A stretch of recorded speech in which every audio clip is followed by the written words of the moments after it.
नवरात्र मालेच्या आपल्या नवरात्र व्याख्यानमालेच्या 6व्या पुष्पामध्ये मी सर्व रसिक श्रोत्यांचं स्वागत करते।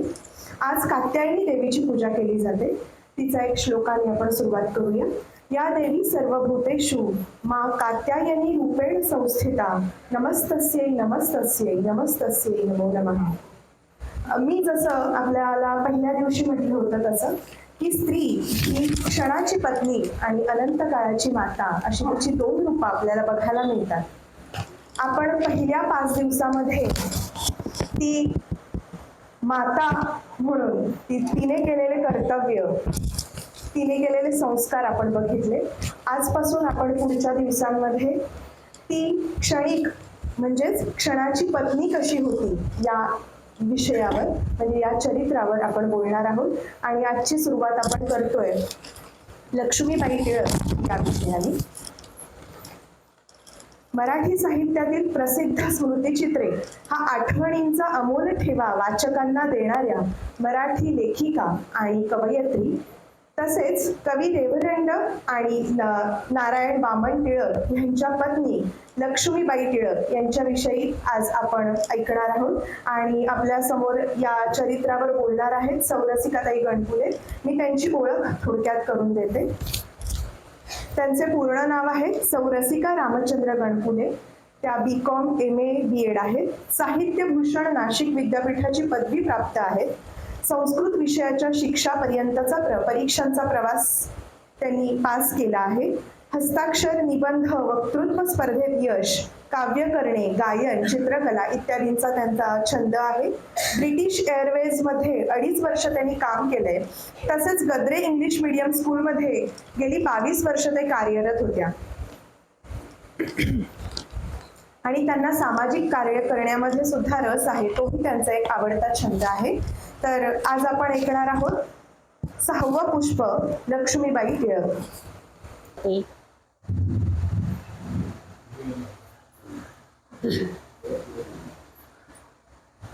प्रवचन या प्रकारात प्रथमच मला प्रवचन करण्याची संधी मिळत आहे आणि ही संधी दिल्याबद्दल कृष्णेश्वर देवस्थान कमिटीचे अध्यक्ष आणि सर्व कार्यकारिणी सदस्य यांचे मी प्रथम आभार मानते आणि मी त्यांची खरंच ऋणी आहे। यानंतर माझ्या समोर बसलेले वयाने, मानाने, कर्माने सर्वच दृष्टीने श्रेष्ठ असलेल्या सर्व ग्रामस्थांनाही नमस्कार करते आणि माझ्या प्रवचनाला सुरुवात करते। ये हंसावरती बसून शारदे, मयूरावरती बसून, ये हंसावरती बसून शारदे, मयूरावरती बसून, तुका म्हणे ब्रह्मनंदिनी, मम हृदयी विराजुनी, दे अंतर्ज्ञाना ठसून शारदे, मयूरावरती बसून, ये हंसावरती बसून शारदे, मयूरावरती बसून। आज जरी कात्यायनी देवीचं रूप असलं तरी मी सरस्वतीचा श्लोक किंवा सरस्वतीला आवाहन केलं आहे, कारण नवरात्रात उद्या सरस्वती आवाहन आहे आणि त्यानंतर महालक्ष्मी पूजन आहे। आता सरस्वतीला आवाहन का केलं याची एक मी थोडक्यात गोष्ट सांगते। पौर्णिमा होती, आकाशात शुभ्र चांदणं पसरलं होतं आणि लक्ष्मी आणि सरस्वती या दोन देवता आकाशात विहार करत होत्या। लक्ष्मी देवता लाल रंगाची साडी परिधान केलेली, सोन्याचे दागिने घातलेली साक्षात लक्ष्मीच ती। एक मूर्तिमंत तेजस्वी रूप होतं तिचं आणि तिच्याबरोबर होती सरस्वती। पांढरी शुभ्र साडी नेसलेली, गळ्यात मोत्याचे दागिने घातलेली, सात्विक तेज असलेली सरस्वती तिच्याबरोबर होती। आणि अशा या दोघी विमानातून विहार करत असताना सरस्वती ही लक्ष्मीला अक्का म्हणत असे आणि लक्ष्मी सरस्वतीला माई म्हणत असे. या वेळेला लक्ष्मी सरस्वतीला म्हणाली, माई, माझी कृपा झाली ना की जगात कोणाला काही कमी पडत नाही. बघ तू, जगात पैसा असला ना की कोणाला काही कमी पडत नाही. पैशाने माणूस काही करू शकतो. तर सरस्वती म्हणाली, असं नाही हा, माझी सुद्धा कृपा व्हायला लागते. तर ती म्हणाली, आपण एक प्रयोग करून बघूया. ती म्हणाली, ठीक आहे. त्यांनी खाली बघितलं, एक दरिद्री शेतकरी उभा होता. ती म्हणाली, ह्याच्यावर आपण प्रयोग करूया. त्या दोघींनी ठरवल्यानंतर लक्ष्मीनी आपली कृपा त्या शेतकऱ्यावर केली. दुसऱ्या दिवशी तो शेतकरी शेतात गेला. त्याला पिवळा धमक चकचकीत असा तांब्या सापडला. तांब्या सापडल्यानंतर नाचत नाचत घरी आला आणि म्हणाला, मला तांब्या सापडला, आता काय करू मी तांब्याचं. शेजारी गेला, म्हणाला, मला ह्याचा काही उपयोग नाही, तुम्हाला हवाय का तांब्या, माझी खायची भ्रांत आहे, या तांब्याचं मी करू काय. शेजारी म्हणाला, 1-2 रुपये देतो तुला, घेऊन टाक, मला तांब्या देऊन टाक. त्या शेजाऱ्याला 1-2 रुपयात तो तांब्या दिला. दुसऱ्या दिवशी परत गेला, परत तांब्या सापडला. असं करत दुसऱ्या कुणाकडून तरी 2-4 रुपये घेतले. असं रोज रोज रोज रोज कुणाकडून 2 रुपये घे, कुणाकडून 3 रुपये घे, असं महिनाभर चालत होतं. तो पैसे घेत होता, पण शेवटी या एवढ्याशा पैशांनी 2 रुपयांनी 3 रुपयांनी त्याची फक्त मीठ भाकरीची सोय होत होती. फारसा काही फरक पडत नव्हता. झालं, महिना झाला. लक्ष्मी म्हणाली, अगं महिना झाला, माझी कृपा झाली त्याच्यावर, बघूया तरी काय झालंय त्याचं ते. नंतर त्या दोघी आल्या. नंतर ती म्हणाली, अरे किती तो सुधारलेला असेल. सरस्वती म्हणाली, अक्का, अगं त्याच्यात काही सुधारणा झालेली नाहीये, आहे तसा आहे, फक्त अगदीच कृश झाला होता, तो फक्त जरा बरा दिसतोय एवढंच. त्यावेळेला ती म्हणाली, की असं कसं झालं. ती म्हणाली, अगं माझी कृपा नव्हती ना. मग ती म्हणाली, आता तुझी कृपा तशीच राहू दे, माझी कृपा करते. झालं, सरस्वतीने त्याच्यावर वरद हस्त ठेवला आणि शेतकऱ्याला बुद्धी आली. दुसऱ्या दिवशी शेतकरी शेतात गेला आणि तसाच तांब्या त्याला मिळाला. तो म्हणाला, पिवळा चकचकीत तांब्या, अरे पण हा तांब्या सोन्याचा विनाचा तरी नसेल ना, एवढे दिवस मला मिळतोय तर. सोन्याचा तांब्या असेल तर बुद्धी चालायला लागली होती. सोनाराकडे जाऊया सरळ आणि विचारूया, दे मला सोन्याचे पैसे. खरोखर गेला आणि सोनारांनी त्याला 6,000 रुपये दिले. अरे बापरे, हा सोन्याचाच तांब्या होता तर. अरे मग याने 6,000 दिले, दुसरा एखाद वेळेस 7,000 सुद्धा देईल म्हणून दुसऱ्या सोनाराकडे गेला. त्यांनी खरोखरच पैसे वाढवून दिले आणि मग त्याची बुद्धी चालायला लागली.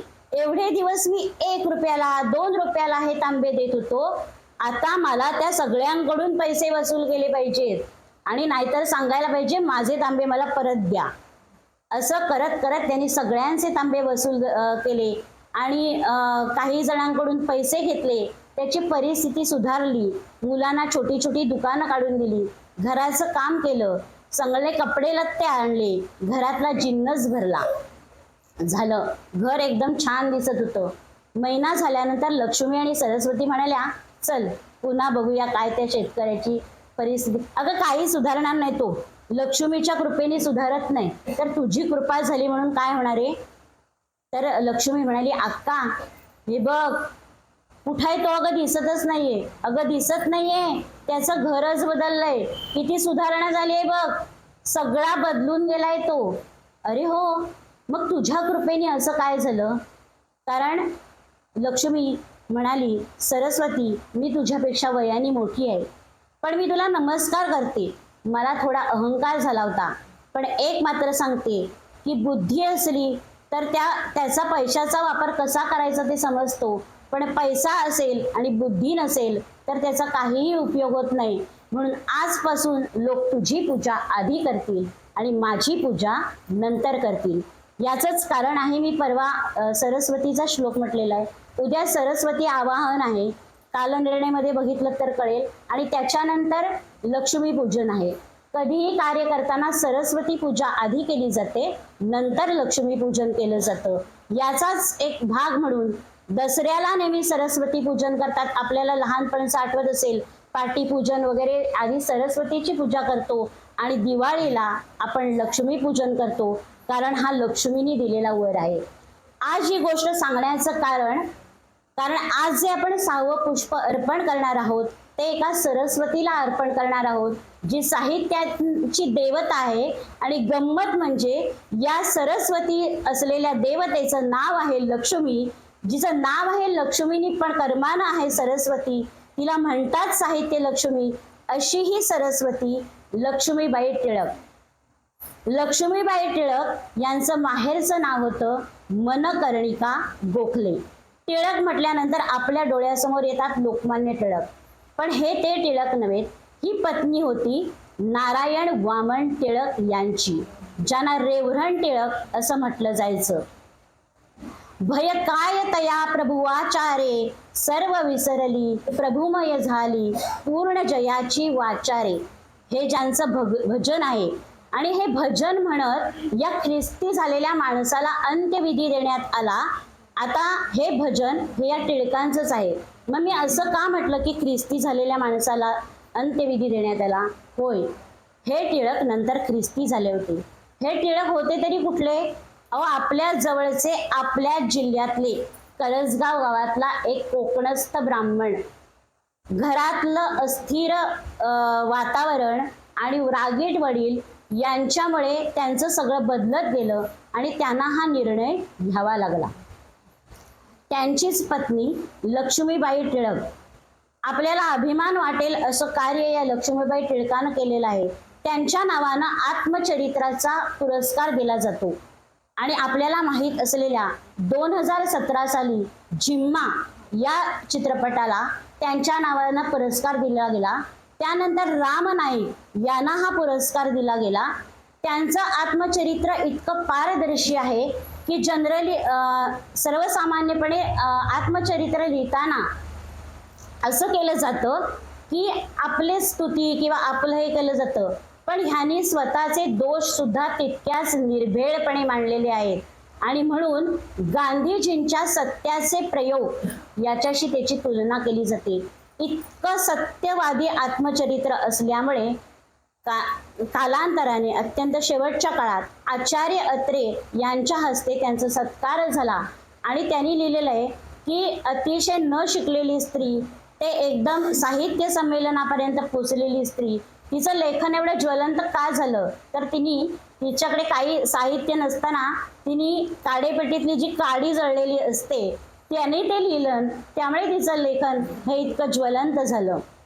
अशा या लक्ष्मीबाई टिळकांच्या लेखनाच आता आपण कधी बघितलं तर ज्या वेळेला स्त्री जातीनं लेखनाला प्रारंभ केलेला आहे किंवा आपले विचार मांडायला सुरुवात केलेली आहे, ते दळिता कांडिता असे विचार सुचलेले स्त्री जातीला. म्हणजे दळण करताना पूर्वीच्या बघा बायकांना जात्यावर ओव्या म्हणताना असे विचार सुचलेले आहेत. फक्त याच्या जनाबाईने मात्र बेधडक उडी मारलेली आहे. आणि ती जरा एक पुढारी म्हणता येईल अशी आहे. ती म्हणते डोईचा पदर गेला खांद्यावर, भरल्या बाजारी जाईन मी, असं तडफदार वक्तव्य करायला जनाबाईनं सुरुवात केली. आणि या सगळ्याला कारणीभूत ठरली ती कर्वे, आंबेडकर, फुले या सगळ्यांची परिवर्तनशील चळवळ. या परिवर्तनशील चळवळीमुळे लक्ष्मीबाईंना लेखन करण्याची स्फूर्ती मिळाली. आता या लक्ष्मीबाईंचं बालपण कसं होतं ते आपण बघूया. लक्ष्मीबाईंचे वडील नाना गोखले आणि त्यांचं नाव होतं मनकर्णिका गोखले. या नानांना म्हणे 16 झालं होतं. आता तुम्ही म्हणाल 16 झालं होतं, झोळं व्हायला का तो काही रोग आहे का? पण होय, नानांना 16 झालं होतं हाच शब्द बरोबर आहे. अहो, सगळं घर यांच्या 16 ओळ्यांनी नुसतं ग्रासून गेलं होतं.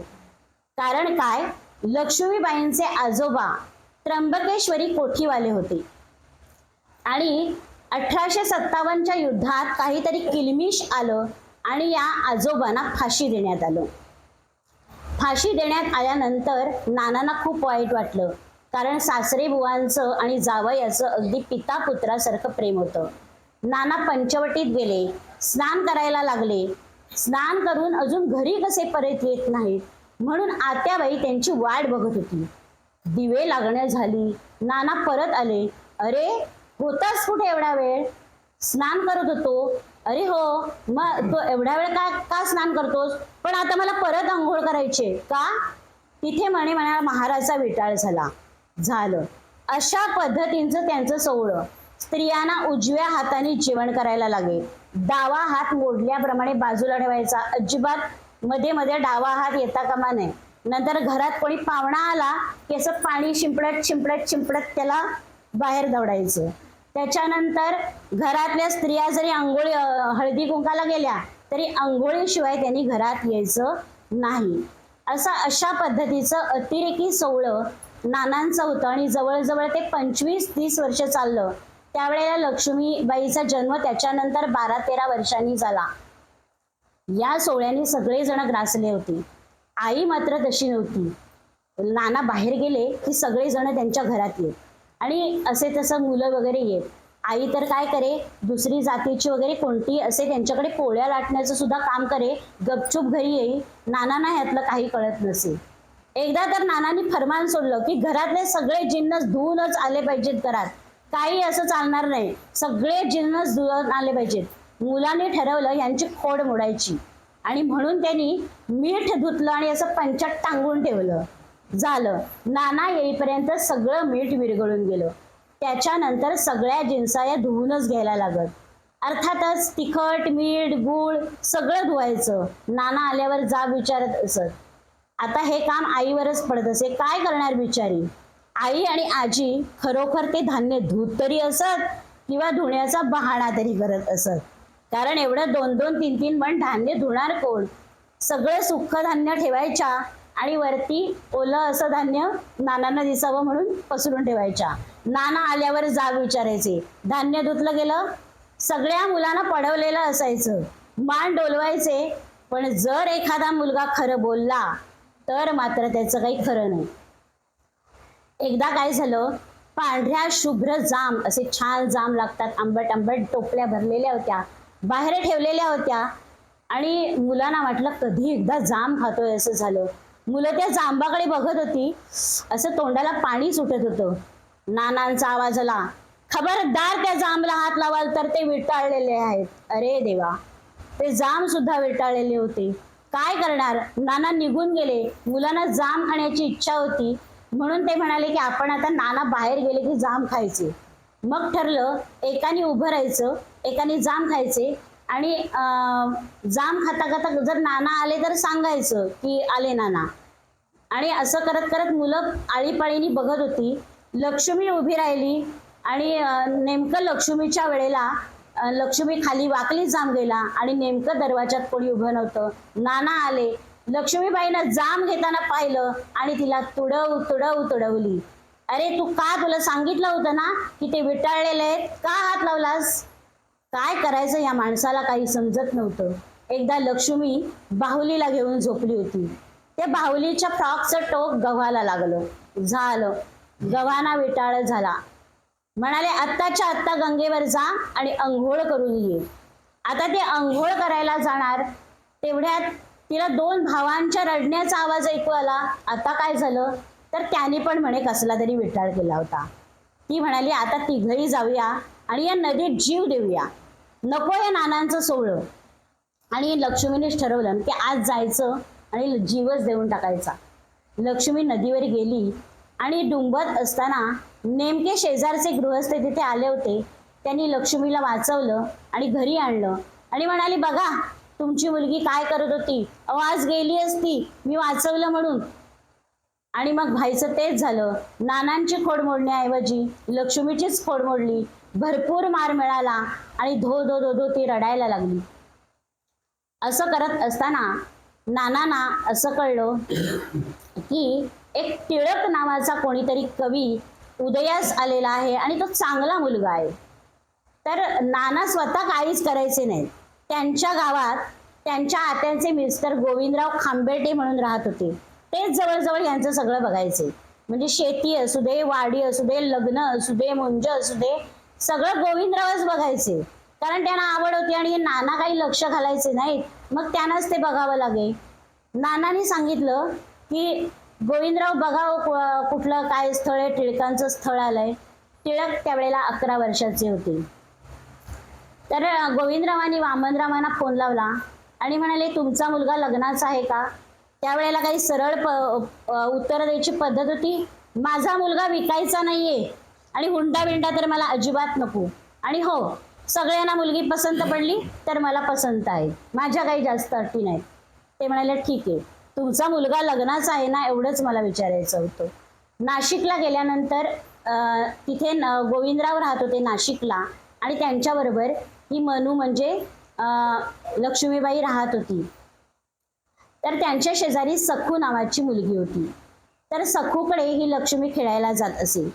खेळायला जात असल्यानंतर त्या दोघी भातुकलीने खेळ खेळत, त्यांचे भाऊ होते, तर भाऊ होते आणि खेळता खेळता सखू रंगून जाई आणि जेवण करायचं राहून जाई. मग त्या सखूच्या भावानी एकदा तिला तंबी दिली, आमचं जेवण राहतं, तू खेळायला येतेस, परत जर आलीस इथे आमच्याकडे खेळायला तर तुझी तंगडी तोडून ठेवीन. झालं. हा तंगडी तोडणारा भाऊ बोलल्यामुळे लक्ष्मीबाईला अगदी मुसू मुसू रडू आलं. घरी आली, काय हा म्हणतो की माझी तंगडी तोडीन, मी जाणारच नाही सखूकडे, जा. आणि त्यानंतर ती सखूकडे कधीही गेली नाही. झालं. 2 दिवसांनी एक निरोप आला की लक्ष्मीला बघायला मुलगा येणार आहे. लक्ष्मीला बघायला मुलगा येणार आहे म्हटल्यानंतर गोविंदरावांनी तिच्या बहिणीला भिकूताईला बोलवून घेतलं, आणि बोलवून घेतल्यानंतर भिकूताईनी तिला चांगलं सजवून विजवून असं खाली आणलं. लक्ष्मीबाई आपली लहान होती, बघत होती इकडे तिकडे, ती पण सगळ्यांकडे बघत होती, आणि समोर बसलेला मुलगा पाहताच तिला मेल्याहून मेल्यासारखं झालं. जो मुलगा त्याची तंगडी तोडणार होता तोच नेमका समोर बसला होता. आता करायचं काय? हा कसला मला पसंत करतोय आणि हा कुठे मला बघायला आला, असं लक्ष्मीला वाटलं. पण 2 दिवसांनी तिला पसंतीचा निरोप आला. त्यावेळेला लक्ष्मीबाईने असं वर्णन केलंय, मी काही दिसायला एवढी चांगली वगैरे नव्हते, माझं नाक, माझे डोळे जागच्या जागी एवढे होतं एवढंच, बाकी काय मी एवढी सुंदर नव्हते. पसंती आल्यावरच मला आश्चर्य वाटलं. आता टिळकांचं स्थळ पसंत झालं, 1000 रुपयात लग्न ठरलं. 1000 रुपये द्यायचे आणि लग्न करायचं. लग्नात बघणार कोण? अर्थातच आतेचे मिस्टर, यांचं सोहळं चाललेलंच होतं. नंतर लग्नाच्या दिवशी सुद्धा ते सोहळं करण्यातच दंग होते, सारखे पाय धुत होते, इकडे हे करत होते, अशा पद्धतीचं त्यांचं चाललेलं होतं. लग्न झालं. आईचं काय व्हायचं, ती दुसऱ्यांकरता खपली आणि तिसरे तिच्याकरता खपत. आईचं असं महत्व तिथे घरात काही चालतच नसे. कन्यादान गोविंद मामाने केलं, आणि त्यांचं ठरल्याप्रमाणे म्हणजे त्यांचे वामनराव म्हणाले होते की काही दिवस लहान आहे मुलगी, त्यामुळे तुमच्याकडे राहील. टिळक आणि लक्ष्मी गोविंद मामांकडे राहायला आले. गोविंद मामा म्हणजे आणि लक्ष्मीची आत्या ती त्यांची बायको होती. तर या आत्याला हा टिळक अजिबात आवडत नसे. म्हणायची, तू ह्याला शेफारून ठेवू नकोस, अजिबात लाड करू नकोस या मुलगीचे, ह्याला जर असं केलंस तर हा अतिशय हे करून जाईल आणि काही काम करायचं नाही, हा अजिबात कामाचं नाही. तर लहान होते टिळक, 11 वर्षाचं, म्हणजे काय एवढं वय नव्हतं. गोविंदराव हो हो हो म्हणत आणि फारसं तिच्याकडे लक्ष देत नसत. त्याच्यानंतर काय होईल, रात्र झाली की गोविंदराव घराला कुलूप लावत. दुसऱ्या दिवशी अशी गंमत झाली, लोक त्यांना सांगायला लागली, अहो काय काम करतो तुमचा जावई, दशरथाचं काम एवढं सुंदर केलं ना, डोळ्यात अगदी पाणी आलं, आणि शेवटचा जो रामाचा वनवासात जेव्हा पाठवतात ना, असा रडलाय हो तुमचा जावई. गोविंदराव आश्चर्यचकित झाले, माझा जावई आणि काम कुठे करतो? त्यावेळेला गोविंदराव जलालपुरात राहत होते, आणि गंगापूर ते जलालपूर हे अंतर केवळ गंगा नदी आडवी होती एवढंच होतं. आणि गंगापुरात त्यावेळेला दशावतार चालत असत, आणि ही लक्ष्मी आणि टिळक सगळे झोपून जात, आणि वस्तुस्थिती तशीच होती. लक्ष्मी आणि टिळक झोपले की गंगापुरातून आवाज येईल, नच शारदे. झालं. टिळकांचे पाय इकडे हलायला लागत. टिळकांना आवडच होती साहित्याची, संगीताची. लक्ष्मीबाईला कळायचं नाही हा मुलगा असा काय करतो, पण ती पण लहान होती, म्हणे नाचतो काय आपला अंथरुणातल्या अंथरुणात. पण थोड्या वेळाने असं होईल की मित्र यायचे, खिडकीतनं दोऱ्या टाकायचे, टिळकांना कसं ते खिडकीतनं बाहेर घ्यायचे, हा मुलगा तिकडे जायचा, गंगापुरात दशावतार करायचा, परत येऊन झोपलेला. आणि ही वस्तुस्थिती होती. पण गोविंदरावांना वाटायचं की मी लावलेल्या दाराच्या कुलपावर मी लोकांची तोंड कशी बंद करतो, पण तसं नव्हतं. टिळक खरंच जात होते. आणि मग आत्याबाई म्हणायची, काय हा टिळक आहे, काय संध्या करतो, काय संध्या करतो, नुसतं पाणी पिऊन टाकतो आणि पाणी ओततो आणि भस्म नुसतं भसाभसा खाऊन टाकतो. टिळक म्हणायचे, काही सासू आहे माझी, अहो मी झोपलं ना, मी काही करत नाही, मी झोपलेला असतो शांत, पण ही सासू काय करते, माझ्या बायकोला सांगते आणि माझ्या अंगावरचं पांघरून काढून घेते. असं दोघंही एकमेकांबद्दल बडबडत असत. ह्या आतेच आणि टिळकांचा अजिबात पटत नसे. मग थोड्या वेळानंतर त्या टिळकांना ठरवलं की आपण आता नाशिकला जायचं. एका जागी स्थिर राहतील तर ते टिळक कसले, त्यांचं एका जागी कधी बूड जागेवर राहायचंच नाही. तिथे गेले, त्यांना कंटाळा आला. आता म्हणाले पुन्हा आपण जलालपुरात जायचं. जलालपुरात आता जायचं कसं, घोड्यावर बसून जायला पाहिजे. मग घोड्यावर बसायचं तर बसायचं कसं, तर ते लहान असले तरी त्यांना माहिती होतं की अशी दोघं जण नाही हो घोड्यावर बसत. लक्ष्मी म्हणाली, नको नको मी नाही बसत घोड्यावर, सगळेजण हसतील आपल्याला. टिळक म्हणाले, बस तू घोड्यावर, आपण सांगू की आम्ही आजारी आहोत म्हणून. आणि दोघं जण घोड्यावर बसली. घोड्यावर बसली तर पुढे आली तर त्यांना एक न्हावी दिसला. खो खो खो खो हसायला लागला. अरे बापरे, दोघं जण घोड्यावर जात आहेत, दोघं जण घोड्यावर जात आहेत. तर लक्ष्मी म्हणाली, टिळक काही कमी नव्हते. टिळकांनी काय केलं, हे घे आड्डा आणि ही घोड्यावरची गोदडी घे, तुला कुठे नाशिकला जायचंय ना, जा तू नाशिकला. आणि मग जलालपुरास आले. जलालपुरास आल्यानंतर साहजिकच त्यांचं थंड स्वागत झालं, कारण होत्या आत्याबाई. आला आला म्हटल्यानंतर टिळकांना सारखी ती बडबडायला लागायची आणि म्हणायची, काय रे तू नुसतं म्हणजे विकतचं श्राद्धच आहेस. टिळकांना ही गोष्ट आवडली नाही. म्हणाले, सारखी सारखं मला बडबडता, जातो मी निघून. टिळक परत गेले आणि कोणीतरी अडवलं, अरे असे जाऊ नका, परत घरी या. मग घरी आले. घरी आल्यानंतर टिळकांनी शांतपणे तिथे राहिले. आणि तरी सुद्धा लोक म्हणाले, असं करू नका टिळक, अहो तुम्ही लहान आहात, आत्या काही तुमच्या चांगल्यासाठीच बोलते. मग टिळक तिथे राहिले. त्याच्यानंतर ते त्यांच्या वडिलांच्या घरी म्हणजे स्वतःच्या घरी गेले. कारण थोडे दिवस राहिल्यानंतर त्यांना अनुभव आला की बाहेर राहणं किती कठीण असतं. लक्ष्मीबाई पण गेल्या त्यांच्याबरोबर. मामनजी मोठे कडक होते. इकडे माहेरी नानांचं सोहळं होतं, घरी गेल्यानंतर मामनजी. लक्ष्मीबाई, येथे काहीही अव्यवस्था चालायची नाही. हे सगळं तुझं सरपण, हे साधन, ही चूल, ही विहीर, आणि एक काम कर, आज संध्या भाकऱ्या करायला घे. झालं. लक्ष्मी भाकऱ्या करायला बसली आणि लक्ष्मीनीच वर्णन केलेलं आहे, पावसातनं जशा जमिनीला भेगा पडाव्या तशा त्या भाकऱ्यांना भेगा पडत होत्या. तिने स्वतःला पण अजिबात तिने दोषी आहे, तिथे दोषीच मानलेलं आहे. तशा त्या भाकऱ्याला भेगा पडत होत्या. एक भाकरी काही सरळ होत नव्हती. मामनजी झोपाळ्यावर बसायचे, लक्ष्मीकडे लक्ष, काय चाललंय, इकडे झोपाळ्याचा कुरकुर आवाज आणि लक्ष्मीबाई इकडे काय करते, आपली सून काय होते की नाही तरबेज.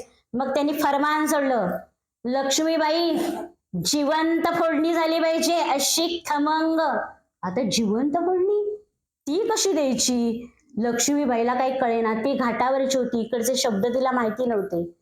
तशी म्हणाले, खमंग फोडणी झाली पाहिजे. अगं जळता निखारा घे. लक्ष्मीबाईंनी जळता निखारा घेतला, त्याच्यावर तेल ठेवलं आणि काय व्हायचं तेच झालं. तो निखारा तेलात पडला की काय झालं कोणास ठाऊक. तेलाने हा डोंबपेट घेतला आणि लक्ष्मीबाईंनी बोलणी खाल्ली. लक्ष्मी मुसू रडायला लागली. तशी मामनजी म्हणाले, दगड असतीस तर निदान पायरीला तरी उपयोग झाला असता.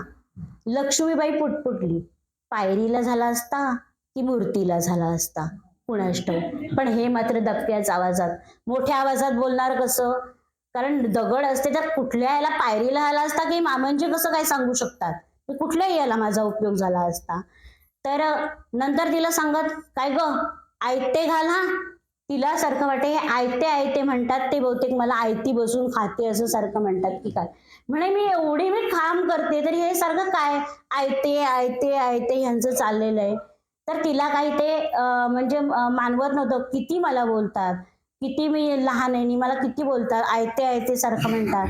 नंतर एकदा मामांजींनी फरमान सोडलं, लक्ष्मी पेसबुड्या भात कर बघू. आता पेसबुड्या भात हा कसा करायचा? लक्ष्मीबाईला एक गुरु भेटला होता. विहिरीच्या काठी गेली, तिथे एक गंगाबाई नावाची बाई राहत होती. ती म्हणाली, पेसबुडे भात कसा करायचा? तशी ती म्हणाली, अगं त्याच्यात काय, भरपूर पाणी घालायचं, झाला पेसबुडे भात. तिच्या एवढंच होतं का मी केव्हाच घातलं असतं. तर मग लक्ष्मीबाईंनी पेसबुड्या भात केला आणि मग लक्ष्मीबाई काय करायची, सगळ्या पुरुषांना वाढायची आणि जेवायला बसायची. ते सगळं वाढून झाल्यावर तो शेणगोळा होता तो भांड्याजवळ ठेवायचा. सासऱ्यांचा आवाज, लक्ष्मी जेवायला बसलीस, शेणगोळा भांड्याजवळ ठेवलायस, पहिल्यांदा टाकून ये. आधी तो तिथे ठेवायचा नाही, आधी टाकून यायचं आणि मग जेवायला बसायचं. लक्ष्मीबाईंनी जेवणावरून उठावं, शेणगोळा टाकावा आणि परत येऊन बसावं. त्याच्यानंतर दुपारच्या वेळेला पण असंच, 2 घास पोटात जातात न जातात तोच, लक्ष्मी आज तुळशीला पाणी घातलंस. हिची गडबड उडायची, काय करू आणि काय नको काय समजायचं नाही आणि ह्यांचं कधी काय आदेश येईल काय समजायचं नाही. आणि मग ती परत उठायची, तुळशीला पाणी घालायची, परत जेवायला बसायची. त्याच्यानंतर लक्ष्मी म्हणजे त्यांचे मामांजी पुण्याला गेले आणि काही दिवसांनी नाशिकला आले. तर ते म्हणाले, अगं सखारामाचं लग्न ठरलंय, तुम्ही पुण्याला या. तर आता तुम्ही बघा, टिळकांनी त्यावेळेला पंचवटी येथे शाळा काढली होती. शाळा चांगली चाललेली होती. आता आपला एखादा पेन देताना सुद्धा आपण किती विचार करतो. तर ते म्हणाले, पुण्याला या. आपल्या वडिलांनी पुण्याला बोलावल्यानंतर टिळकांनी ती शाळा एका दुसऱ्याच्या ताब्यात देऊन टाकली. म्हणाले, घे तुला शाळा. अरे एखादी गोष्ट इतक्या सहजतेने टिळक देऊन टाकत की शाळेसारखी गोष्ट त्यांनी दुसऱ्या माणसांच्या ताब्यात दिली आणि म्हणाले, ही घे शाळा तू चालव. आणि हे पुण्याला आले. पुण्याला आल्यानंतर त्यांच्या भाऊजींचं लग्न ठरलं होतं. काय माशी शिंकली कुणास ठाऊक, भाऊजींचं लग्न मोडलं. मामांजी खट्टू झालेले होते आणि त्या वेळेला मामांजींच्या अंगात देवी येत असे. ती देवी दर शुक्रवारीच येत असे आणि शुक्रवारी आली की ती देवी काय सांगायची माहितीये, हे टिळक नीट वागत नाहीत, टिळकांचं वागणं अजिबात चांगलं नाही. अर्थात टिळक काही त्यांच्याकडे लक्ष देत नसत. ते म्हणायचे, देवी काय म्हणायचं ते म्हणू दे, ह्यांचं वागणं होतं तसंच चालू राहिलं. काही दिवसांनी शुक्रवारी त्यांच्या अंगात देवी आलेली असताना त्यांना एक बातमी आली की तुमची मुलगी हिचं निधन झालेलं आहे. लक्ष्मीबाईंच्या नंदेचं निधन झालं होतं. घरात एकतर मुलग्याचं लग्न मोडलेलं आणि मुलगी गेली. त्यांना खूप दुःखद कळा म्हणजे घरात दुःखद वातावरण झालेलं होतं. मामांजींना लक्ष्मीचाच राग यायला लागला. म्हणाले, त्याच्या आधी टिळक कुठेतरी म्हणजे असे सारखे सारखे जातच असायचे. मामांजी म्हणाले, ये इकडे ये, सगळे दागिने काढ. का? मी सांगतोय ना काढ. सगळे दागिने माझ्या ताब्यात दे. तुझ्या गळ्यात फक्त मंगळसूत्र राहील आणि तुला लग्नात घातलेली पैठणी. अहो लहान पोर, तिला असं आपली वस्तू कुणाला दिली की असं किती वाईट वाटतं. तिला रडायला आलं, पण तिने निमूटपणे त्यांच्या हातात ती दिली आणि त्याच्यानंतर पैठणी फक्त तिच्याजवळ राहिली. काही दिवसांनी टिळक, ती पैठणी दे मला. आता ह्याना पैठणी कशाला हवी आहे? लक्ष्मी पण काही बोलू शकत नसत. टिळकांना तिने पैठणी दिली आणि टिळक कुठे गेले ते त्याचा 8-10 दिवस परतलेच नाहीत. त्याच्यानंतर मामांजी घरात आले. म्हणाले, लक्ष्मी पैठणी कुठं आहे? लक्ष्मीने कानाडोळा करत केलं, कारण तिला माहिती होतं पैठणी कोण घेऊन गेलंय.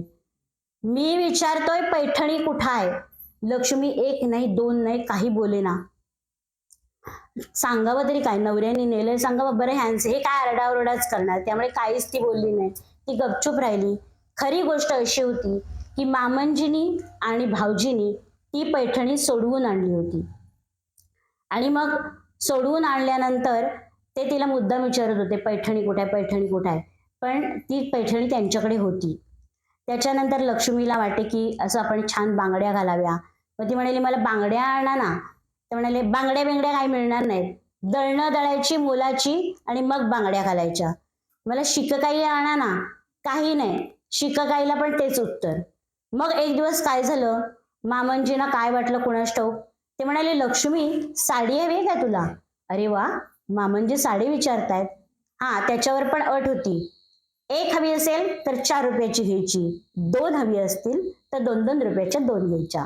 बालसुलभ वय, आकडा जास्त म्हटल्यावर लक्ष्मीला वाटलं आपण 2 साड्या घेऊया, म्हणून तिने 2-2 रुपयाच्या 2 साड्या घेतल्या.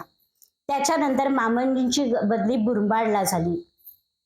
मुरबाडला गेल्यानंतर सगळं सोवळ्यात जेवायचं आणि सोवळ्यात वाढायचं आणि मामंजींचा बिछाना घालताना मात्र ओळ्याने घालायचा, परत सोवळं नेसायचं, परत जेवायचं, असं काहीसं तिचं हे चाललेलं असायचं. या सगळ्याचा तिला कंटाळा आलेला होता.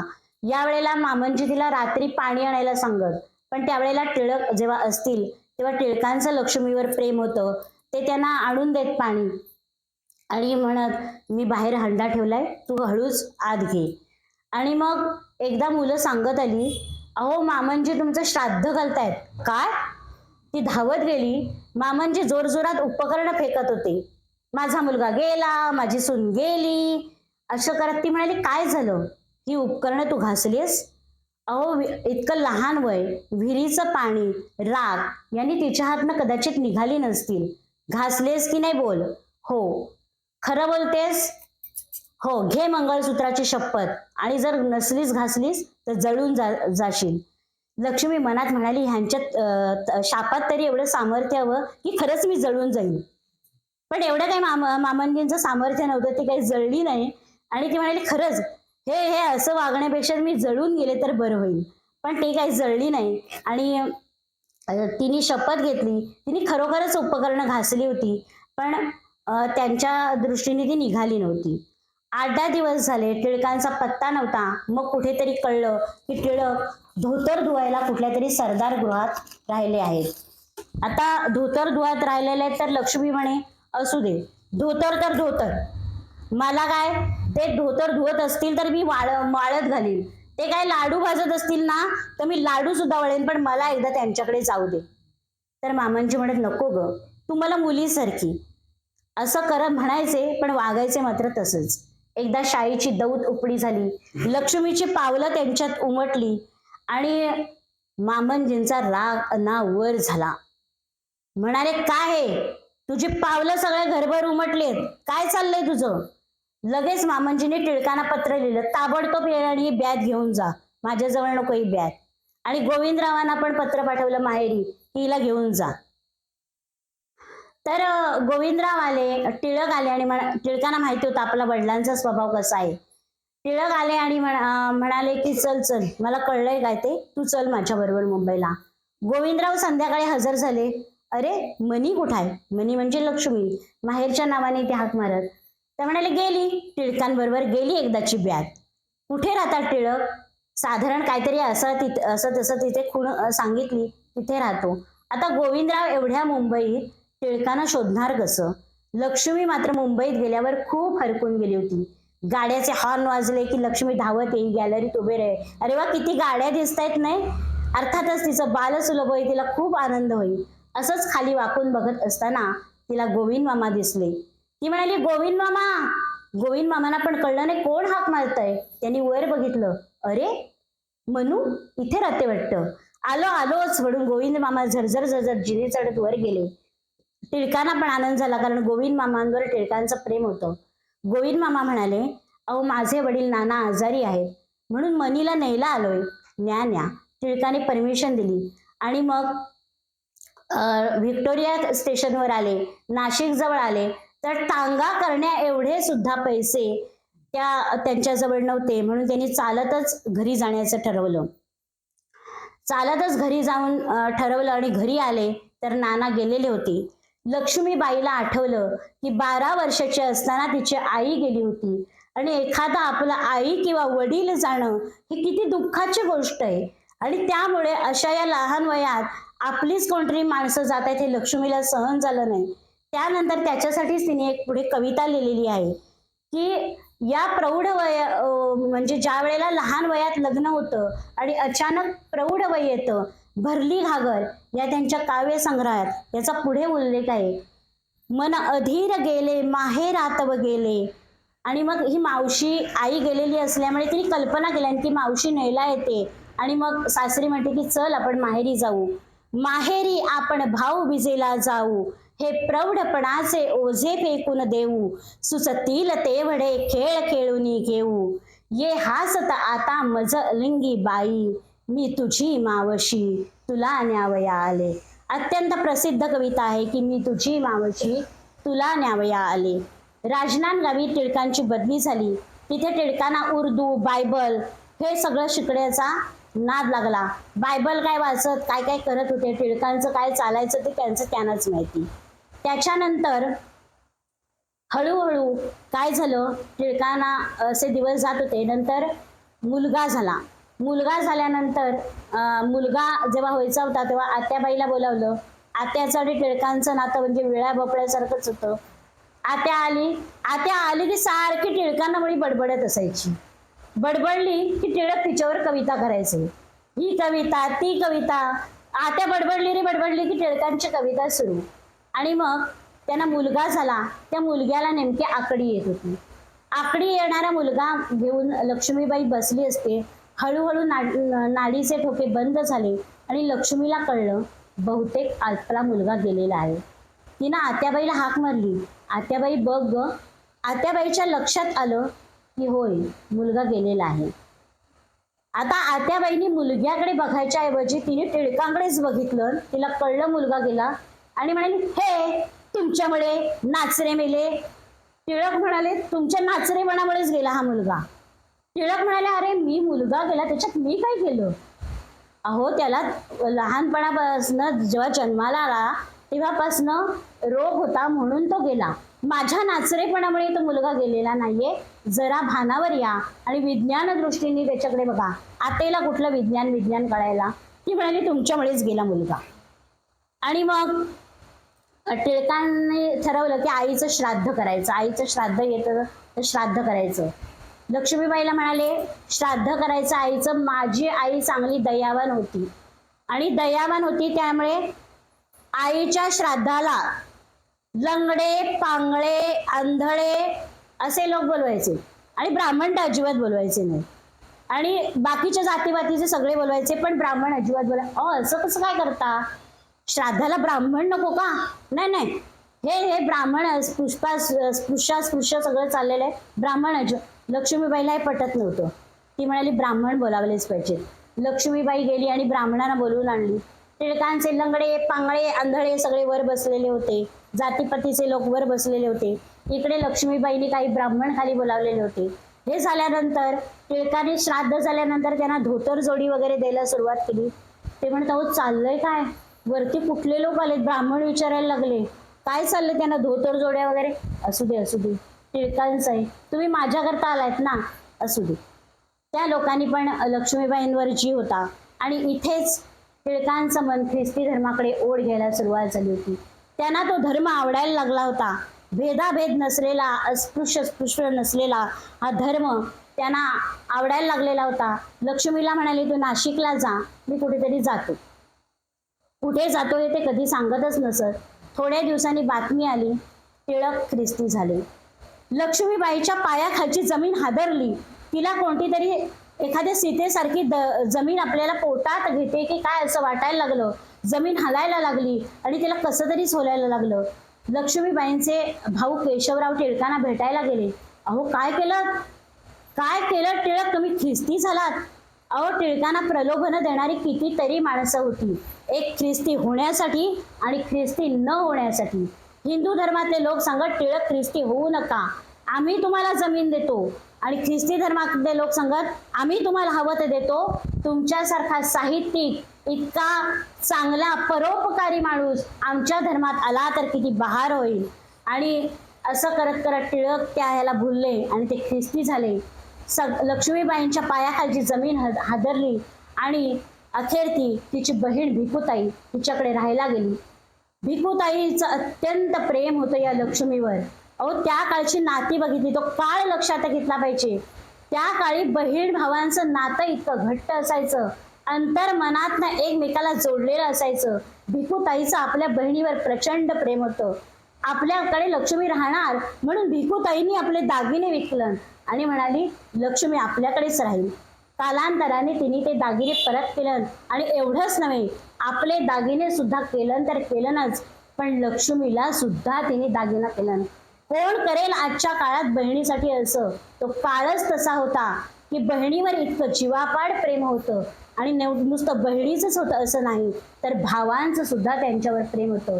अरे एवढे बहिणीच्या सासरी आपली बहीण राहते असं चांगलं नाही, आपण एवढे भाऊ आहोत, आपण त्यांना आणलं पाहिजे असं त्यांच्या भावांना वाटायला लागलं. आणि म्हणून लक्ष्मीबाईला तिच्या भावाने आणलं. भावजया खूपच चांगल्या होत्या, अतिशय चांगल्या होत्या. त्यांना कळत होतं लक्ष्मीबाईंची मनस्थिती काय आहे.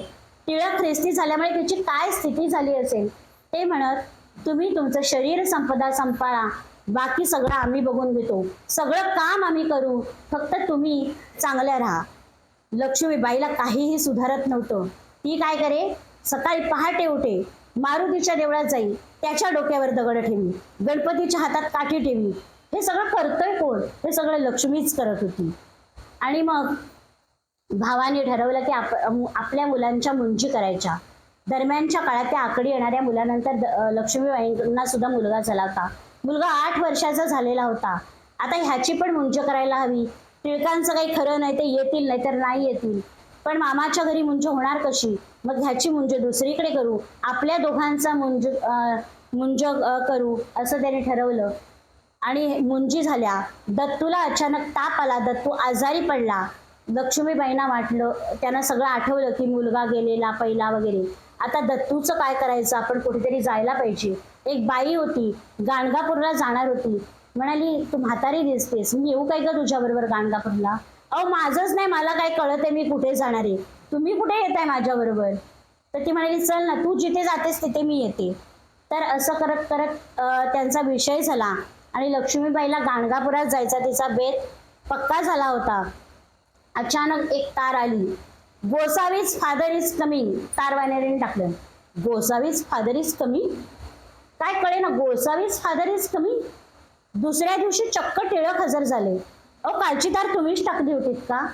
गोसावी कुठला? टिळकांना बघून लक्ष्मीला आनंद झाला, पण ती दाखवू शकत नव्हती. किती झालं तरी ते पती पत्नी होते. ख्रिस्ती झाले म्हणून काय झालं? एकदा नवरा बघितल्यावर जो आनंद होतो तो लक्ष्मीबाईला झाला. ते म्हणाले, गोसावी कुठला? मी सांगितलं गो सेज फादर इज कमिंग. त्यांनी सांगितलं तुला गोसावीज फादर इज कमिंग. टिळकांना दुसरं लग्न करण्यासाठी अनेक प्रलोभनं दाखवली जात होती. राहू दे ती लक्ष्मी, तुम्ही दुसरं लग्न करा. पण टिळक या गोष्टीला मान्य होत नव्हते. ते म्हणायचे, नको, ताऱ्यांची मज नकोच माला, मज द्या त्या सुमनाला. लक्ष्मी कशी असली, ती देखणी नसली, कशी असली तरी ती व्यवहारी होती. आणि तिच्या या व्यवहारीपणावरच टिळकांचं प्रेम होतं. त्यांना ती आवडत होती. आणि टिळकांबरोबर एक आसम्मा शेख नावाची बाई आली होती. ती ख्रिश्चन होती. आता ही कोण बाई आली? टिळक तिला आई समजत असत. तर ती म्हणाली, ठीक आहे, आई समजता येणार, मग ठीक आहे. तर ती ख्रिश्चन होती. आसम्माबाई त्यांच्याबरोबर सतत राहत असत. आणि मग टिळक म्हणाले, चल तू आता माझ्याबरोबर चल. टिळकांबरोबर लक्ष्मी जायला निघाली. आणि भावजायांना वाटत होतं नको जायला लक्ष्मी, हे टिळक तिला ख्रिस्ती करणार. आणि सगळ्यांना वाटे ते जायला निघाली. सगळेजण आले, अच्छा करायला लागले. आणि काय भावजयांचं आणि नंदांचं प्रेम! अहो एखादा पूर व्हावा तशा भावजया तिच्यासाठी रडायला लागल्या. नको जाऊस, आम्ही तुला सांभाळू, तू काहीही करू नकोस, सगळं काम आम्ही करू, तू फक्त इथे राहा, नको जाऊस त्यांच्या बरोबर. टिळक म्हणाले, तुम्ही एवढ्या भावजया असून तुम्हाला एवढं वाईट वाटतं? माझी बायको आहे ती, मला किती वाईट वाटत असेल. तुम्ही सांगता जाऊ नको जाऊ नको, येऊ दे माझ्या बरोबर. नंतर गाडीत बसल्यानंतर लक्ष्मीला सांगितलं, घाबरू नकोस, तुला मी अजिबात जबरदस्तीने ख्रिस्ती करणार नाही. लक्ष्मीला हायसं वाटलं. त्याच्यानंतर टिळकांनी नेऊन नेली कुठे, तर परत नाशिकला येऊन तिच्या बहिणीच्याच घरात टाकलं. बहिणीला हे टिळक अजिबात आवडत. अस्थिर मनस्थितीचा माणूस, एका जागी बूड तर राहायचं नाही, विचार पण अस्थिर. आणि ख्रिस्ती झाल्यामुळे प्रचंड राग. म्हणाली, आली का महाराणी, खोगीर द्या तिला निजायला, अजिबात बिछाना काही मिळायचा नाही. लक्ष्मीबाईला वाटलं की जी बहीण माझ्यावर जीवापाड प्रेम करत होती, मी एक क्षण बाजूला झालेलं तिला चालायचं नाही, ती मला आज खोगीर द्यायला निघाली.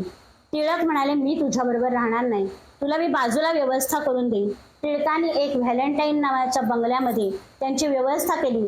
तिथे दत्तू आणि लक्ष्मी एका बाजूला राहत आणि टिळक आणि आश्रमाबाई एका बाजूला राहत.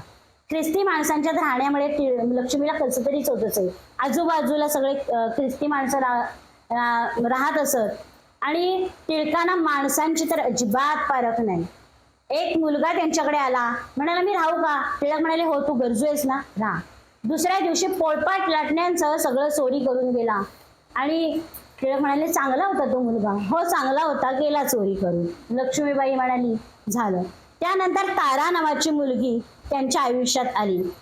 एक दिवस अशीच लक्ष्मीबाई बसलेली असताना एक बाई आली. बाहेर बसलेली होती, स्वच्छ असे कपडे घातलेले होते. लक्ष्मीबाईला ती ख्रिश्चनच वाटली. ते म्हणाले लक्ष्मीबाई म्हणाल्या काय ग, तू कामाला आलीस का? तशी म्हणाली हो, टिळकांनी तुम्हाला तुमच्याकडे जायला सांगितलं होतं. काय ग एवढी स्वच्छ दिसतेस, तुझं घर आहे का एवढे स्वच्छ? तर ते म्हणाले येत आहे का माझ्याकडे, चला माझ्याबरोबर. गेली. लक्ष्मी तिच्या पाठोपाठ गेली. घर चांगलं स्वच्छ सारवलेलं होतं. समोर तुळशी वृंदावन होतं आणि भांडी तर काय विचाराल, एवढी चकचकीत चकचकीत होती की ते भांड्यांच्या बघितलं तर आरशासारखा आपला चेहरा दिसेल. लक्ष्मीबाई म्हणाली केवढी स्वच्छता, केवढी स्वच्छता या बाईकडे आहे आणि ही कामाला आली होती माझ्याकडे. म्हणाली खाता का आमच्याकडे? लक्ष्मीबाई म्हणाली हो खाते मी. तिने काहीतरी खायला दिलं. नंतर लक्ष्मीबाई घरी आली. टिळकाने विचारली भंगीण आली होती का? अगं बाई ती भंगीण होती वाटतं. आणि मग लक्ष्मीबाईला कळून चुकलं की जरी ती भंगीण असली तरी स्वच्छ होती. आणि त्यावेळेला त्यांनी एक लिहिलेलं वाक्य अत्यंत महत्वाचं आहे, स्वच्छता आणि टापटीप ही जातीपेक्षा व्यक्तीवर अवलंबून असते. आणि हा आम्हाला पण धडा होता आणि हे अत्यंत सुंदर वाक्य मला खूप आवडतं. आणि त्याच्यानंतर महाबळेश्वरला सगळी जण राहायला गेली. टिळक सारख्या जागा बदलत असत, त्यामुळे आज इकडे उद्या तिकडे. गार पाणी थंड मन, टिळक आणि आश्रमाबाई अशा एका बाजूला. आणि मग एक दिवस लक्ष्मीला कसं तरी बरं नाहीसं झालेलं, ताप आल्यासारखं वाटत होतं. टिळक म्हणाले पी ना, त्या आश्रमाबाईची घागर भरलेली आहे ना, पी ना त्यांच्याकडे पाणी. नको ग बाई, तिचं पाणी प्यायलं तर माझा धर्म बदलेल असं लक्ष्मीबाईला वाटे. पण काय शरीर साथ देत नव्हतं. ती घागर एक पाण्याचा थेंब नव्हता. आणि मग शेवटी बेफिक्रीची माळ गळ्यात घातली. लक्ष्मीबाई ते पाणी प्यायली. अंग शहारून आलं. अरे बापरे, आपला धर्म बदलला की काय. इकडे तिकडे बघत नसली तरी लक्ष्मी जवळजवळ ख्रिस्ती झाल्यातच जमा झाली होती. यथावकाश ती पुढे ख्रिस्ती झालीही. त्यानंतर महाबळेश्वरची हवा सगळ्यांना मानवली. पण टिळकांचा स्वभाव, सामानाला मात्र ती हवा मानवली नाही असं लक्ष्मीबाईंनी म्हटलंय. सामान जे साठलेलं होतं ते सगळ्यांना देऊन टाकले टिळकांनी जाताना, घेऊन टाका सगळं, हे आम्हाला एवढं कशाला न्यायला हवंय. असंच ते करत सगळं वाटूनच टाकायचे. सामान मात्र रोडावलं आणि हवा मात्र मानवली असं टिळकांचं त्यांनी वर्णन केलेलं आहे. नगरला आल्यानंतर सगळे ख्रिस्ती जमत. एकदा टिळकांनी सांगितलं ह्याना काहीतरी एक लेक्चर दे कुठलं तरी. मी काय लेक्चर देणार, मी काय त्यांना लोणची पापड असं करायचं, ह्यातलं काय लेक्चर देऊ, मला कुठे काय येत आहे तुमच्यासारखं कविता वगैरे असं काही करताना. तसे म्हणाले दे, हिंदू संस्कृती कशी आहे ह्याचं त्यांना. आता हे ख्रिश्चन झालेले, हिला सांगत तू हिंदू संस्कृती कशी आहे याचं त्यांना लेक्चर दे. प्लेग नावाची साथ आली. प्लेगने सगळं इकडे तिकडे म्हणजे सगळेजण हैराण झाले. टिळकांनी राहुरीला जाणं पसंत केलं. ते राहुरीला गेले आणि टिळकांनी व्हॅलेंटाईन नावाच्या एका माणसाला पत्र पाठवलं की मला एकांतात जागा दे, मला ख्रिस्तायन पूर्ण करायचंय. टिळकांनी 50 कुंड्या आणलेल्या होत्या आणि असं शोभिवंत जागा केलेली होती. लक्ष्मीबाईला माहिती होतं काय 50 आणू देत नाही तर 100 आणू देत, ह्यातली एक कुंडी जागेवर राहायची नाही. जेव्हा आम्ही जाऊया सगळ्या कुंड्या जाणार आहेत.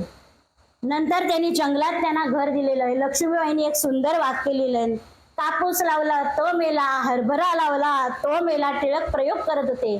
लक्ष्मीबाईचं एक वाक्य हसण्यासारखं आहे, बुवाचे तुरे लाल आणि बाईचे पुरे हाल. अशी एक तिची अवस्था झाली होती. जंगलात घर बांधलेलं. आता टिळकांच्या मनात विचार आला की विहीर खणावी.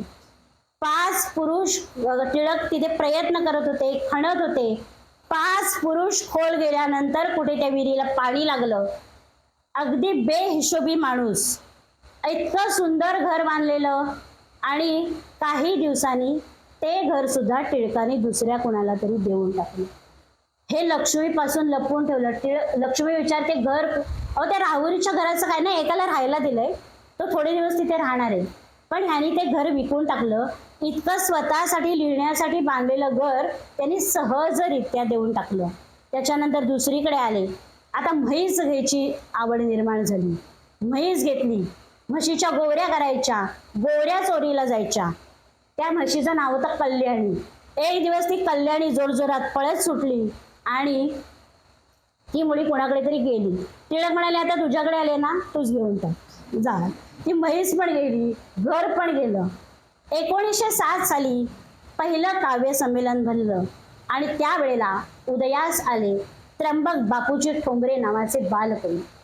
हे बालकवी जरी कुणाला माहिती नसले तरी श्रावण मासी हर्ष मानसी हिरवळ दाटे चोहीकडे क्षणात येते सरसर शिरवे क्षणात फिरुनी ऊन पडे आनंदी आनंद गढे जिकडे तिकडे चोहीकडे.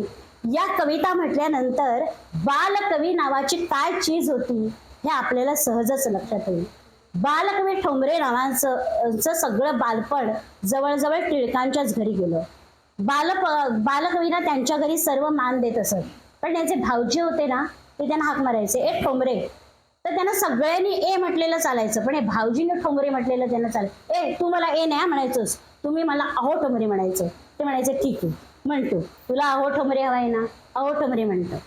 त्यावेळेला लक्ष्मीबाईंनी एक साहित्यात ग्रंथ लिहायला घेतला होता आणि ते म्हणाल्या, ठोंबरे मला मनुष्य सापडत नाहीये. अहो तुम्हाला मनुष्य सापडत नाही, हा का मी एवढा तुमच्या समोर उभा आहे. अरे मनुष्य कसा लिहायचा हे मला समजत नाहीये. आणि मग त्यांनी मनुष्य त्यांना लिहून दाखवला. असं ठोंबऱ्यांचं आणि लक्ष्मीबाईंचं खूप चांगलं नातं होतं. एकदा काय झालं, ठोंबरे त्यांच्याकडे पैसे ठेवायला दे.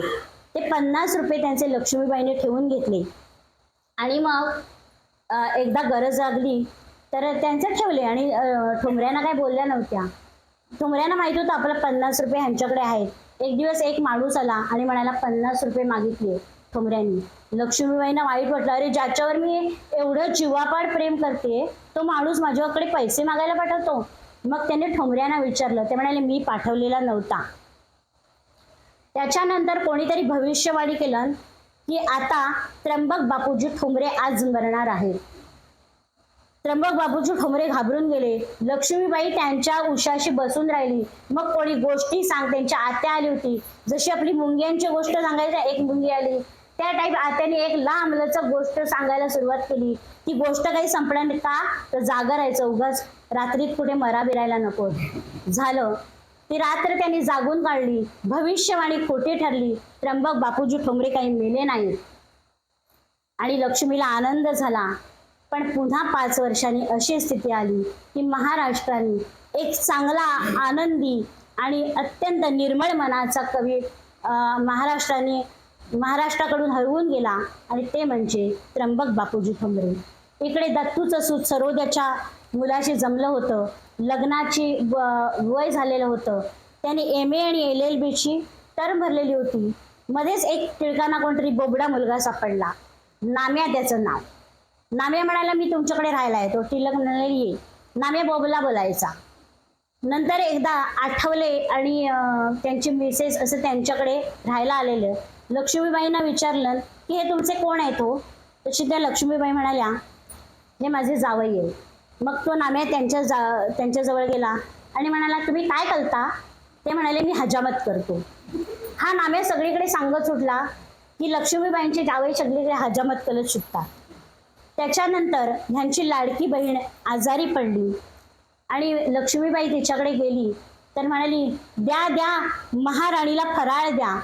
लक्ष्मीबाई गेली की तोंड फिरवे पण मन मात्र लक्ष्मीबाईकडेच असे. अंतर मनाने जोडलेलं तर मन होतं. भित्रेपणा हा लक्ष्मीबाईचा स्वभाव होता. टिळकांना सवयच होती, कोण दुष्काळ येऊ दे, प्लेग येऊ दे, जेवणावळ घालायची, अन्नदान करायचं, अनेक मुलं आश्रयाला ठेवायची. टिळकांकडे जेवणावळी चालू होत्या. इथे एका मडमेचं आगमन झालं. या मडमेच्या हाताखाली 2 मास्तरणी होत्या. त्या मास्तरांनी टिळकांकडे जेवण वाढायला येत असत. मडमेने टिळकांना सांगितलं 8-8:30च्या त्या मास्तरणींना घरी यायला पाहिजे. टिळक म्हणाले येणार नाही, तू कोण सांगणारी मोठी मडमा. टिळक बेधडक बोलत असत, मध्ये मध्ये घाबरत पण असत, किस्ती झालेले होते ना. तर ती म्हणाली त्याच्यानंतर ही मडमा होती ती जीन रिक्षेत बसत असे. जीन रिक्षा म्हणजे काही रिक्षेत बसायची आणि गरीब मुलांनी ती रिक्षा ओढायची. टिळकांना अजिबात आवडत नसे. समजता कोण हो तुम्ही स्वतःला? राजे समजता की देव समजता? तुम्ही रिक्षेत बसायचं आणि त्या गरिबांच्या मुलांनी रिक्षा ओढायची? अजिबात जमणार नाही. त्यांनी ह्यूम साहेबांना सांगितलं ही तुमची मडमा इथे फिरते. आणि मग त्यांना टिळकालाच एक युक्ती सुचली. त्याने जीन रिक्षा नावाची एक कविता केली. अजूनही ती कविता प्रसिद्ध आहे. ही जीन रिक्षा कविता मुलं तिच्या मागणं म्हणत राहत आणि मग शेवटी ती बाई कंटाळली आणि मग शेवटी निघून गेली. दत्तूला एकदा पुस्तक लिहायची लहर आली. दत्तूने खूप छान पुस्तक लिहिलं. तो पण साहित्य क्षेत्रात गेला होता आणि ते पुस्तक टिळकांनी वाचावं असं त्याची इच्छा होती. पण टिळकांचं कुठलं लक्ष? लक्ष्मीबाई शेवटी काय असतं माहितीये का? मुलगा असू दे, मुलग्याचं काही जरी असलं तरी वडिलांना आवडत नाही, वडिलांचं काही असलं तरी मुलग्यालाही आवडत नाही. आणि सगळी शेवटी मध्यस्थी करायला लागते ती आईला. मग आई म्हणाली की अहो त्यांनी एवढं पुस्तक लिहिलं जरा वाचा तरी. तर ते म्हणाले की वाचतो वाचतो असं करत दिवस काढत. त्याच्यानंतर त्यांनी ते पुस्तक वाचलं. खरोखर दत्तूनी चांगलं पुस्तक लिहिलेलं होतं. त्याच्यानंतर पिसा नावाचा रोग आला. टिळक निर्वाणीची भाषा करायला लागले. टिळक म्हणाले हे बघा, गाडी सुटली की एक स्टेशन आधी येतं, एक स्टेशन नंतर येतं. आधी स्टेशन येऊन त्यांनी उतरून जायचं आणि म्हणून काय म्हणे मागे राहिलं म्हणून काही दुःख बिक्क करायचं नाही. मला अजिबात आवडत नाही. कोणी निर्माण केले मृत्यू? देवानीच केले ना. आज तो गेला, उद्या तुम्ही जाणार आहात. त्यामुळे मी गेल्यानंतर कोणीही दुःख करायचं नाही. आणि मग टिळकांनी मृत्यूपत्र लिहायला घेतलं. आता हातात नाही पैसा आहेत ते सगळं वाटून टाकतात. आता हे मृत्यूपत्र काय लिहिणार? टिळकांनी मृत्यूपत्र लिहिलं. त्याच्यात 2 गोष्टी होत्या. जगात 2च गोष्टी आहेत, सौंदर्य आणि कुरूपता. सौंदर्य म्हणजे सौंदर्य निर्मिती, जगात सौंदर्य निर्माण करणं, लोकांना प्रेम देणं, परोपकार करणं. आणि हे जातीभेद असत नाही, टिळकांना आवडत नसत. त्यांना असं खूप वाटायचं की छान असा माझा देश असला पाहिजे, सगळे जातीभेद वगैरे काही नको, छान सगळं पाहिजे. आणि मग यावेळेला रमाबाई रानडे नावाच्या एक सामाजिक कार्यकर्त्या होता. त्यांची मुलगी आली, टिळकांना फळं देऊन गेली आणि टिळक हळूहळू आजारी पडायला लागले होते. ते एका गाडीत बसले आणि भायखळ्याला गेले. भायखळ्याला इंग्रजांची त्यांना खूप म्हणजे ख्रिश्चनांची खूप मदत होती. त्यांना न्यायला स्ट्रेचर आलं. टिळकांनी ते स्ट्रेचर नाकारलं, स्वतः गाडी केली, जे रुग्णालयात गेले. आणि त्यावेळेला नेमका दत्तू आजारी पडला होता. तरी सुद्धा शेवटचे आपले बाबा आजारी आहेत म्हणून दत्तू टिळकांना भेटायला गेला. टिळकांनी पुणेनीच त्याला सांगितलं माझ्या तोंडात पाणी घाल. दत्तूनी पाणी घातलं आणि टिळकांनी आपले प्राण ठेवले. जे आपले गाडी करून जे रुग्णालयात गेले होते ते अखेर 4 जणांच्या खांद्यावर बसून बाहेर आले. टिळकांना अत्यंत देशाबद्दल प्रेम होतं की ते म्हणजे त्यांना असं वाटायचं सगळा भारत असं छान असला पाहिजे.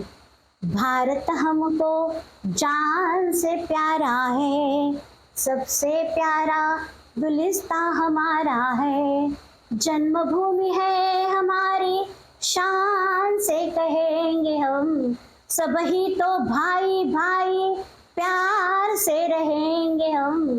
ही ओळ याच्याकरता म्हटली की त्यांना असं चित्र अपेक्षित होतं की सगळे भाई भावंड सगळे छान राहिले पाहिजेत आणि आपल्या देशाला छान असं केलं पाहिजे.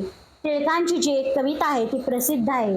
सृष्टी तुला वाहुनी धन्य माते, अशी रूप संपन्न तू निचुला, तू कामधेनू खरी कल्पवल्ली, असा लाभला लोभ सारा तुला. आम्हाला ही कविता होती. या वैभवाला तुझ्या पाहुनिया, मला स्फूर्ती नृत्यात होते जरी, सामर्थ्य नामी तुझ्या आर्यभूमी, तसे पाहिले मी न कोठे तरी. अरे ही भूमी आपली आर्यभूमी आहे आणि किती तेज आहे आपल्या देशात, किती सुंदर आहे आपला देश. अरे ह्याच्यावर प्रेम करा, ह्याच्यावर प्रेम करा, नका जातीभेदात अडकू, नका स्पृश्यतेत अडकू, ह्याच्यावर प्रेम करा आणि आपल्या देशाला उज्ज्वल बनवा, असं टिळकांना वाटत असे. ही सगळी कविता ती गेल्यानंतरची होती. अर्थातच टिळकांना काळं काही नको होतं. ख्रिश्चनांप्रमाणे त्यांना काळं काही नको होतं. ते म्हणाले, मी गेलो की माझी कबर खणायची, तिथे लिहायचं नारायण वामन टिळक, रेवरण बिवरण काही लिहायचं नाही. ख्रिस्ती झाले तरी कुठेतरी अंतर्मनात हिंदुत्व जागृत होतं. आणि मग टिळकांचं निधन झालं. मी हसते हसते वेळ लावते मनी, हसविती रडविती मज जुन्या आठवणी. ठोंबरे गेले, बंधू गेले. या दरम्यान त्यांच्याकडे एक चिक्की नावाची मुलगी राहायला आली होती मधल्या काळात. या चिक्कीला मोठेपणा करायची भारी सवय होती. रामभाऊ नावांचे गृहस्थ होते, ते चिक्कीला ह्यांच्याकडे ठेवून गेले होते. ही चिक्की मोठेपणा करायची म्हणजे काय, एकदा त्यांच्याकडे काम करायला बाई यायची.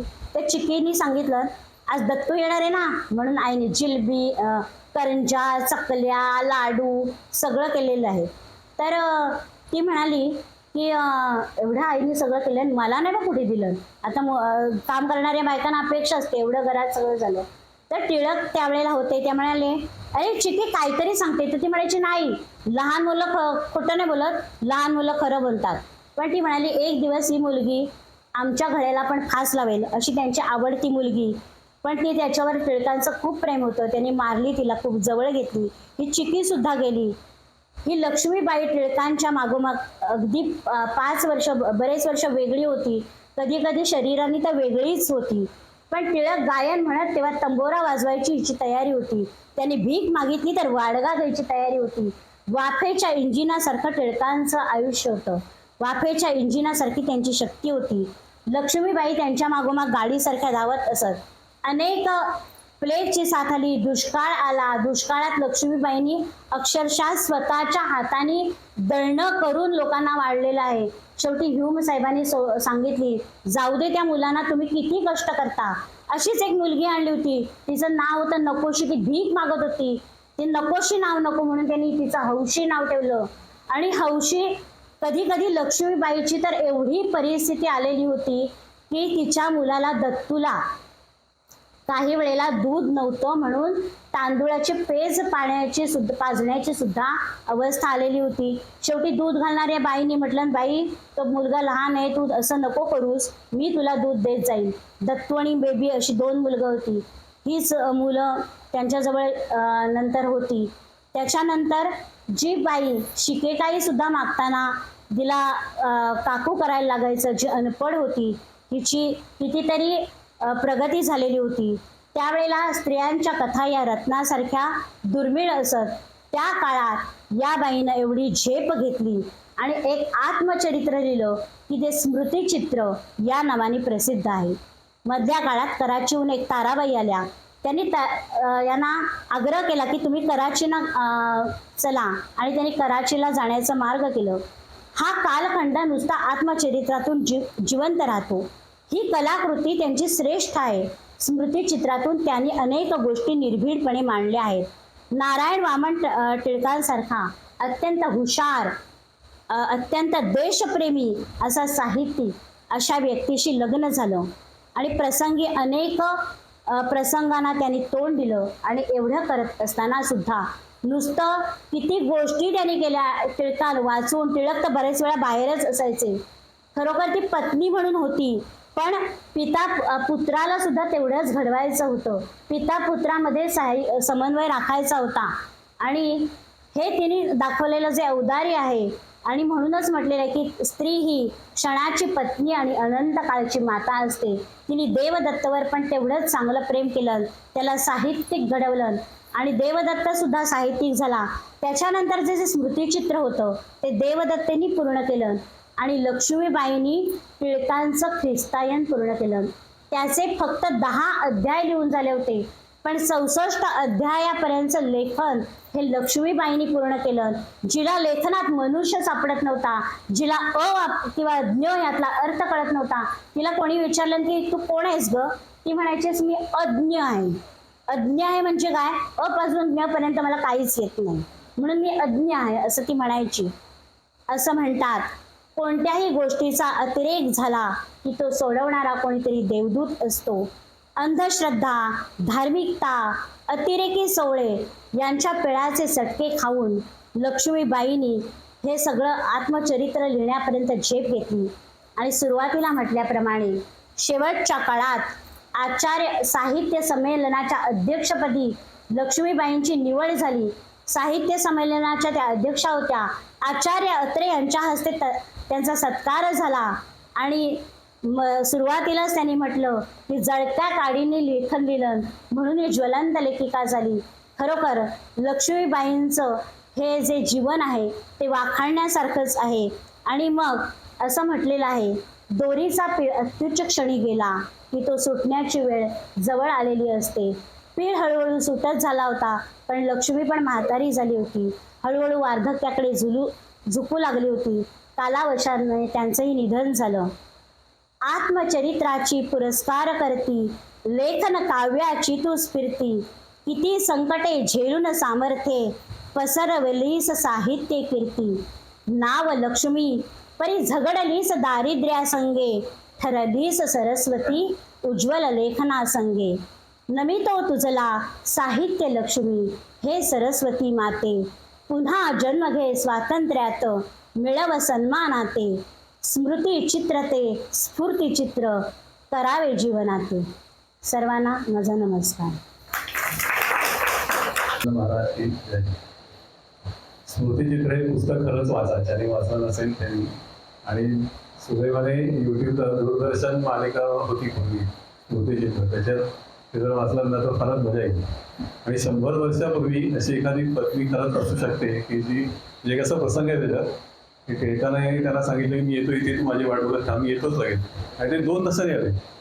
त्यांनी त्यांना आल्याला विचारलं, मला इथे वाट बघत उभं ठेवून मी 2 तासांनी येता म्हणजे काय. म्हणजे एवढं त्यांचं नातं चांगलं होतं. आणि त्यांना साथ दिली, म्हणजे एवढे ख्रिस्तही झाले तरी सुद्धा त्यांनी त्यांना साथ दिलीच. त्यांचं आयुष्य करून यांनी सांगितलं असतं फारच विक्षिप्त होते, पण त्या विक्षिप्त मनाला सुद्धा साथ देऊन त्यांनी स्वतःचं आयुष्य छान घडवलं. आणि जे काही मानाची विनोदी आत्मचरित्र म्हणजे विनोदा स्वरूपात लिहिलेली आणि स्वतः ज्या म्हणाला तसं पारदर्शक आत्मचरित्र जी लिहिली त्याच्यात सर्वात मानाचं म्हणून महिलेने लिहिलेलं आत्मचरित्र म्हणून स्मृतिचरित्राचा उल्लेख केला जातो. आणि म्हणूनच त्यांना साहित्य संमेलनाचं अध्यक्ष केलं होतं. असं चरित्र फार रंगतदार पद्धतीने रसिकांनी मांडलं, मी त्यांचा आभारी आहे. त्यांना देवस्थानतर्फे भेट घेण्याचं स्वीकारण्याची